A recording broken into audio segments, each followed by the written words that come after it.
Hi, everyone. I'm speaking Patrick Zora here. I manage the MFE program at Lehigh, and I'm speaking with Andrew Lee has a lot of interesting concept and vision and what he's done in terms of looking for jobs. And I wanted him, since he's graduating pretty soon, I wanted him to leave his mark and kind of give advice to the upcoming cohort of students. Advice that I'd give to students who are planning on joining the MFE. This is just my personal opinion, right? Like, obviously, everybody has different strategies in terms of, finding employment or, putting their best foot forward. But for me, I think the best thing that you can do is to categorize, how you're going to get a job into three specific groups. So, in terms of priority, I would put it at networking, quantitative skills, and then GPA. And I'll kind of explain that in a little bit more detail. So, for me personally, networking has been a really big part of how I was able to secure full time employment and how I, been able to leverage my network in order to find additional connections for myself and for my classmates.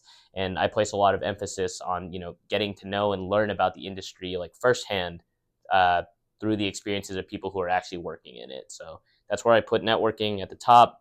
In the middle is quantitative skills. So obviously, if you're going to be in quantitative finance, whether that's trading, research, strategy, you have to have the underlying math, statistics, and coding capabilities in order to perform the tasks at hand. So whether that's performing or doing a ton of leak codes, or brushing up on your stochastic calculus, or taking additional courses in statistics, or workshops, or there's plenty of websites too that allow you to learn these things.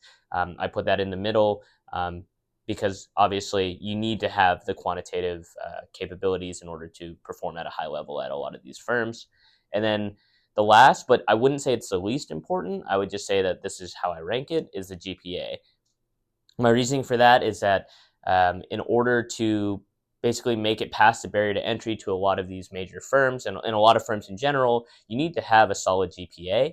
That being said, I think firms generally care more about what you can provide, and like how you can add value. And obviously, once you graduate, the GPA is more or less irrelevant, and they're going to focus more on like what you've done in the past, or what your prior work experience has been. So that's why I put GPA below.